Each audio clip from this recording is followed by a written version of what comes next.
Hello les gens, mes très chers amis, j'espère que vous allez tous et toutes très bien. Pour ma part ça va très bien, j'ai passé un très bon week-end. Au moment où je rangeais cette vidéo, on est le dimanche soir et ce sera une vidéo spéciale mes cadeaux de Noël, enfin quelques cadeaux de Noël mais pas grand chose en ce qui s'agit de la culture et mes derniers achats. Des derniers achats, enfin tout simplement mes premiers achats de cette année 2021. Et donc pour commencer, bon, j'espère que vous avez tous et toutes été gâtés aussi pendant vos fêtes de fin d'année. Ça, je l'avais oublié de vous le dire dans mes précédentes vidéos, mais ça, voilà, c'était un autre sujet. Donc on va commencer par un cadeau qu'on m'a offert c'est un pote qui m'a offert ça. Très sympa de sa part d'ailleurs. Je le remercie beaucoup.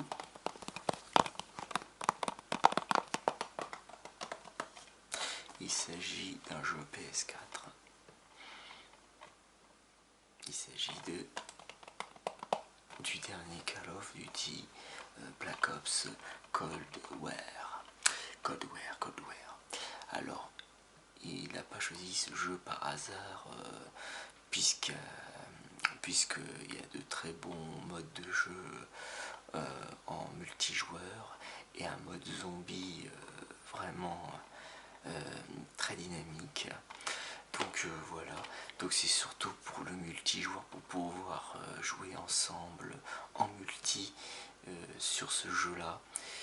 Donc voilà, c'est pour ça qu'il m'a offert ce jeu là, même si je suis pas normalement je suis pas très Call of Duty, mais comme pendant mon confinement j'ai beaucoup joué à Warzone et tout, je me dis pourquoi pas avoir ce jeu là.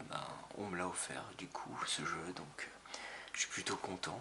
Donc je remercie à mon pote qui m'a offert ce jeu là pour qu'on joue ensemble car voilà, c'est toujours mieux, c'est toujours bien pour jouer à plusieurs, voilà. Et nous avons un des plus beaux films de tous les temps. Il s'agit de un très beau coffret.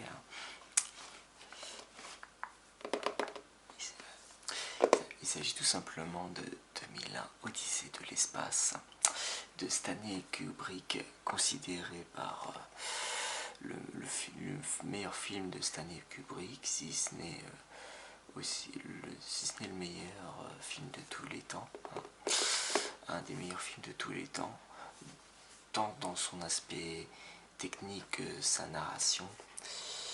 Donc l'histoire se passe dans l'espace, avec où l'humanité lutte contre l'IA, l'intelligence artificielle. En fait, ça remet beaucoup, il y a un très côté très philosophique dans ce film, en fait, qui remet beaucoup en question l'être humain en lui-même, vers jusqu'à où l'être humain pourra aller dans l'espace. Beaucoup de questionnements dans ce film, si exceptionnel quoi. Et dire que c'était un film très avant-gardiste, parce que ce film est sorti genre un an avant d'avoir marché sur la Lune. Voilà, en 69. Donc ce film là est sorti en 68. Donc, et en plus ce film là est sorti dans des conditions très particulières, puisque c'était pendant la guerre froide, donc l'Amérique contre la Russie quoi. Et donc en gros ce film se questionner beaucoup sur le conflit enfin sur la course de l'espace entre les Américains et les Russes. Voilà. Donc c'était vraiment très avant-gardiste comme film, très philosophique, très mémorable quoi, à regarder en plusieurs fois parce que c'est plus qu'un film, c'est carrément, je dirais, une œuvre d'art à son époque. Et franchement, Stanley Kubrick a été vraiment. C'est là qu'on se rend compte que Stanley Kubrick était un vrai réalisateur visionnaire quoi, concernant l'homme et la conquête de l'espace. Voilà. Et son évolution. En plus, ça parle aussi de l'évolution de l'homme dans ce film. Et plein de choses mystérieuses à découvrir, à analyser dans ce film. Tellement il est unique en son genre quoi. Et en plus avec des techniques de tournage, de scènes vraiment impressionnantes pour l'époque. Hein. Donc c'est vraiment un film pour tous les cinéphiles, absolument à ne pas manquer. Quoi. J'adore le coffret, très joli. Il y a un petit steelbook, ouais, avec des genres de, voilà, des genres de cartes postales à l'intérieur. Voilà. Et la BO aussi de ce film, la bande originale de ce film et fait partie des grands classiques du cinéma.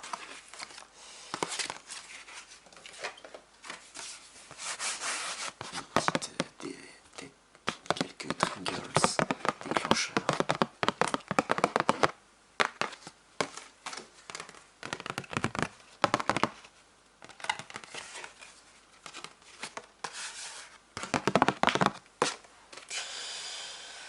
Donc voilà, que dire de plus de ce film. En fait, ça remet beaucoup en question sur l'humanité lui-même, quoi. Voilà.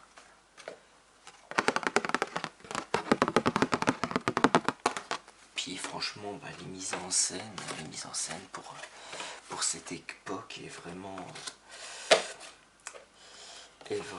incroyable, quoi. Et c'est du jamais vu, quoi, dans l'histoire du cinéma. Voilà, un petit steelbook.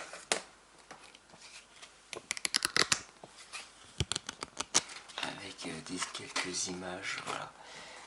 Images de Stanley Kubrick en train de filmer, en train de tourner et tout.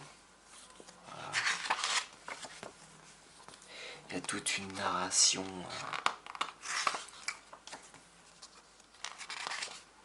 évidemment sur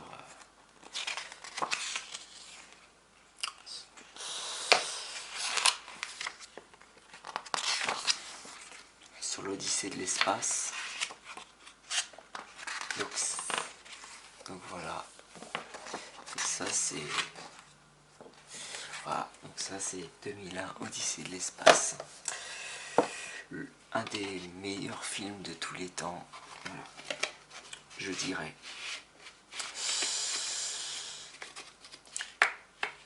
Et personnellement, j'ai beaucoup aimé le Shining, qui est un grand classique aussi de Stanley Kubrick, mais bizarrement, je dis pas bizarrement, c'est pas bizarrement, mais je préfère niveau immersion, niveau mise en scène, je préfère largement 2001 Odyssée de l'espace que The Shining, même si The Shining, en tant que film à suspense, c'est un film que j'adore aussi éventuellement. Mais là, ça n'a Et ce film-là, ça n'a strictement rien à voir. C'est vraiment un film visionnaire, quoi. Bref, il y a tellement de choses à dire sur ce film, tellement qu'il est incroyable, quoi. Maintenant, continuons sur les films, sur les Blu-ray. Alors là, par contre, là, on va passer dans mes premiers achats de l'année d'occasion. Il s'agit de deux Blu-ray, dont le premier, Rocketman. Il s'agit de l'histoire de la... C'est un film tiré de l'histoire d'Elton John. Voilà. Et franchement, j'étais très bouleversé par ce film car il est très musical, il est très rythmé, très bien réalisé, très bien l'histoire d'Elton John sur fond de comédie musicale, enfin voilà. Et ben franchement c'est fraîchement bien foutu, voilà. C'est vraiment rafraîchissant comme film, c'est à la fois bouleversant et rafraîchissant.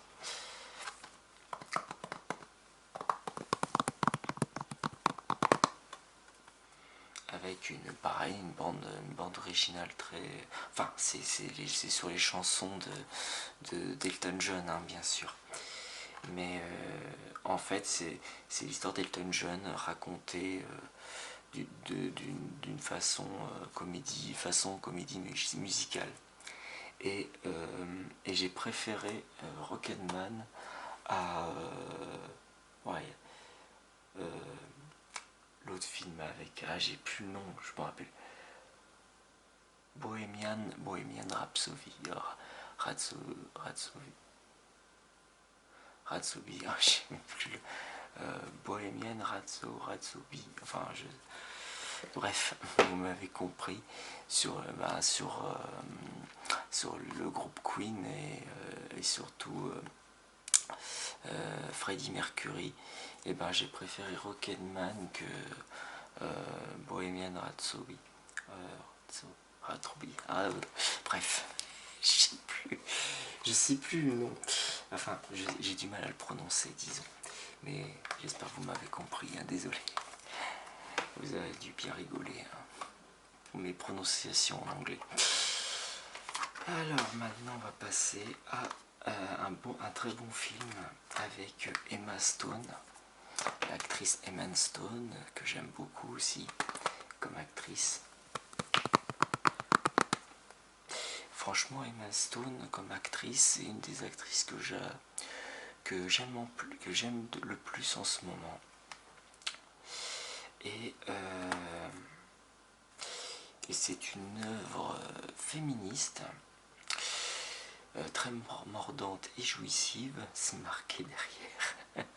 Parce que oui, c'est vrai c'est un film très particulier, mais on s'y prend en jeu facilement. Voilà, c'est l'histoire de... Ça se passe au XVIIIe siècle, où c'est l'histoire d'une reine qui, avec sa courtisane, et une nouvelle qui vient d'arriver. Bref, il y a la nouvelle qui veut prendre la place de la courtisane de la reine, enfin, ou la majordome de la reine, enfin je sais pas comment on appelait ça à l'époque, mais en tout cas une personne qui s'occupait de la reine et qui prenait des décisions vis-à-vis de la reine, et puis il y a une toute nouvelle femme qui arrive dans la vie de la reine et qui va essayer de prendre la place de son ancienne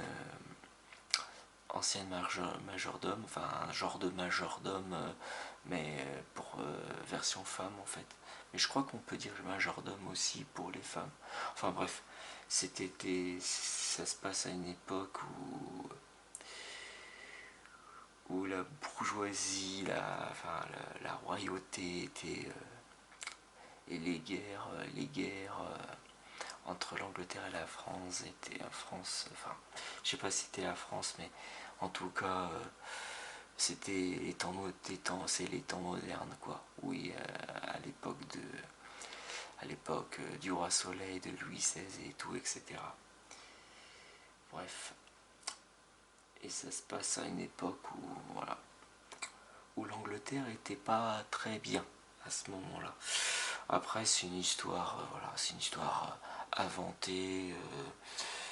Je pense que c'est une histoire, ouais, c'est une histoire, une histoire fictive, mais inspirée de, de l'histoire, inspirée de l'histoire, de ce qui s'est passé, quoi. Voilà, voilà. Donc ça, c'était La Favorite, très bon film. Franchement, j'étais pas déçu. Et nous avons Brigtborn, l'enfant du mal. Il s'agit d'un film héroïque, horrifique. Voilà, c'est le réalisateur des Gardiens de la Galaxie qui a réalisé ce film-là. Alors c'est le genre, en fait, c'est le genre de film qui est, en fait, il se considère que c'est un film de super-héros horrifique. Voilà, c'est ça. En fait, c'est un film de super-héros horrifique, c'est-à-dire en gros, le super-héros qui joue n'est pas fait pour sauver le monde, au contraire. Ce héros-là est fait pour, ce super-héros-là est fait pour détruire le monde, quoi, l'humanité. En gros, c'est un super-héros qui fait pas le bien, mais qui fait le mal, quoi, tout simplement. Et franchement, bah, c'est à voir au moins une fois. Franchement, c'est original. Ça change de d'habitude ce qu'on a l'habitude de voir. Ça change des films super-héros lambda comme les Batman, les Superman et tout, etc. Les Spider-Man. Là, c'est complètement l'opposé d'un super-héros qui sauve l'humanité. Et voilà, c'est... Donc si vous aimez les films un peu, voilà, si vous aimez les films un peu horrifiques, tout ça, bah franchement je vous le conseille. C'est un très bon film de super-héros horrifiques. Voilà, c'est presque un nouveau genre de film, quoi. Tout ça. Et maintenant, on va terminer cette vidéo par de gros bons bouquins d'anciens magazines, enfin les magazines de BD, hein, vous vous rappelez, Pif Gadget, 50 ans d'humour, d'aventure et de BD. Alors ça, je l'ai eu dans un cache. Tiens d'ailleurs, à 20 euros, à 20 euros seulement, j'ai encore le prix dessus.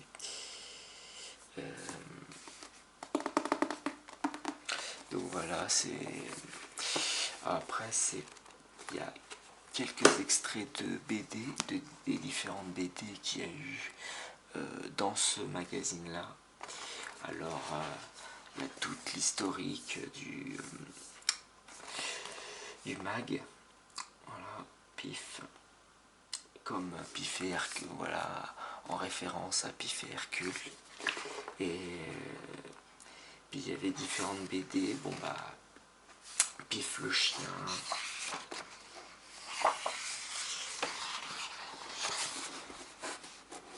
les justiciers,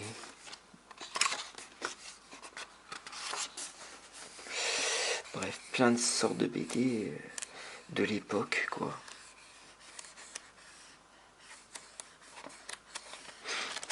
Et je crois qu'il y avait Raon, le héros Raon aussi avec.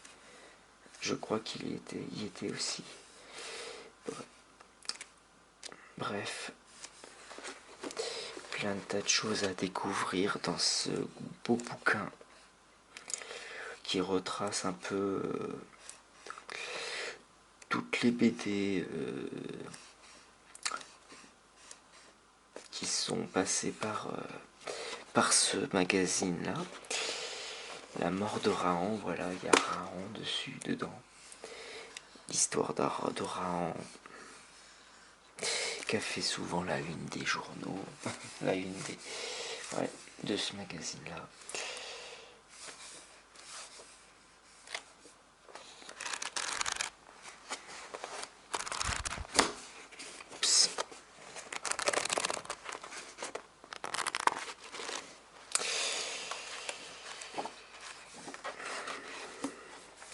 Teddy Ted, plein de héros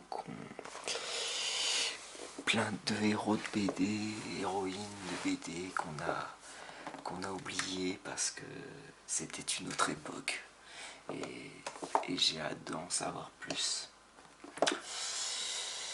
Et nous avons aussi encore et en plus sous blister, j'ai acheté aussi avec le gros bouquin Pif, j'ai acheté aussi pareil dans le même cache dans un troc Téléchat, la série faite à la main et au beurre d'anchois. Ça c'est la fameuse émission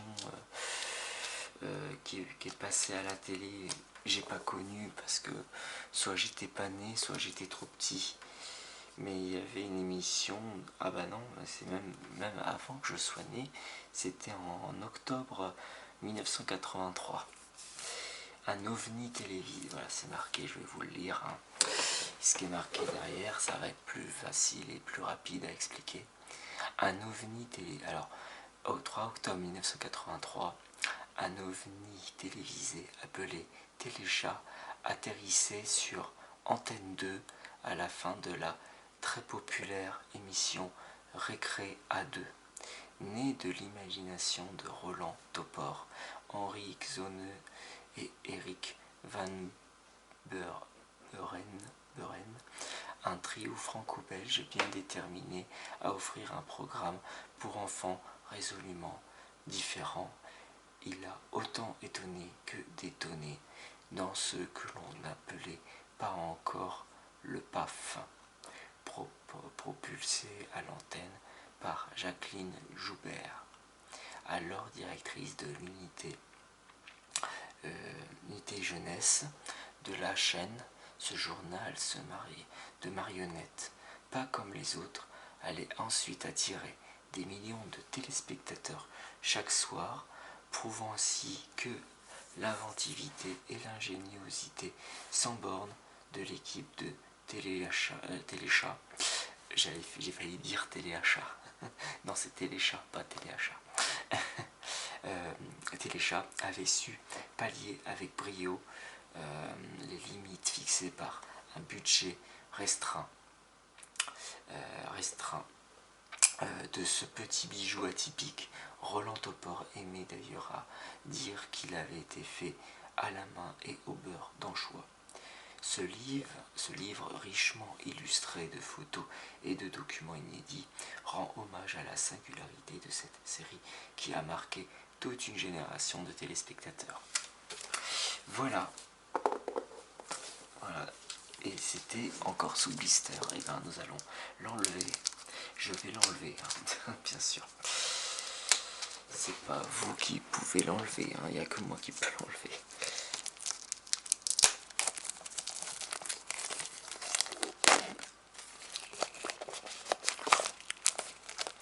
J'adore ce bruit de papier quand on enlève le blister.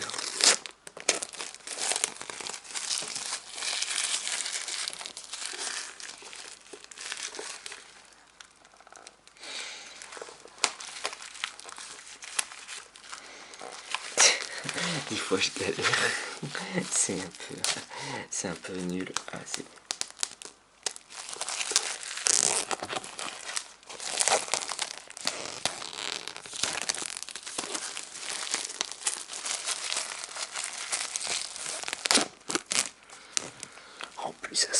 ça sent bon le neuf.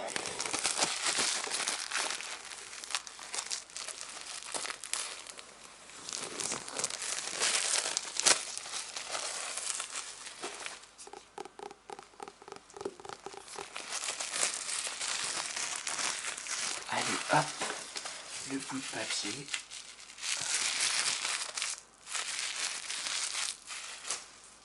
À jeter. On s'en fout. Bon ben voilà. C'est pas trop mal ça. Ça fait inspirer. Moi j'aime bien regarder, j'aime bien ces trucs là.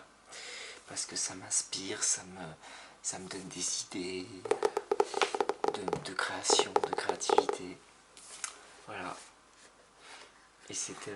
Non, puis c'est tellement atypique que ça en devient drôle quoi. C'est d'époque en fait, tout était d'époque. Avec avec les moyens du bord en fait. Avec Téléchat. Regardez. Lourdi, pardi, morquidi, jourdi, tendredi, sordi et mitanche. C'est très ouais, c'est vraiment pas mal du tout. Regardez les têtes, regardez la tronche des personnages.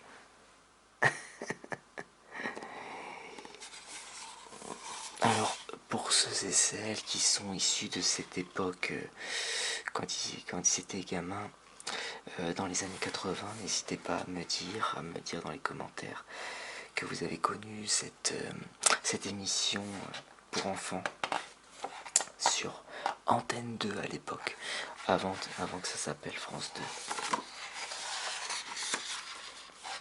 Voilà. Donc le présentateur c'était un chat, plus d'autres animaux comme une autruche, sympa, enfin un genre d'autruche, enfin bref, plein de créatures, tout aussi loufoques les unes que les autres. Voilà, après ils font les présentations des créateurs, des réalisateurs, tous ceux qui sont derrière le projet, quoi, qui ont participé au projet Téléchat. Ouais, ça se voit que c'est fait à la main quand on voit comment ça a été fait.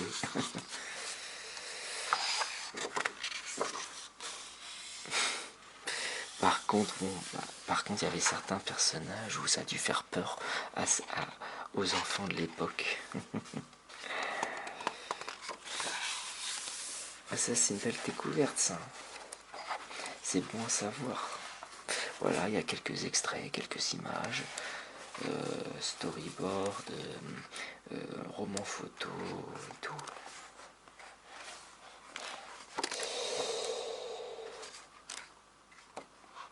Il y avait même un disque vinyle, tiens, je viens de voir ça. Voilà, disque vinyle Téléchat. Nouveau générique. Voilà. Donc c'est très sympathique tout ça, hein, n'est-ce pas?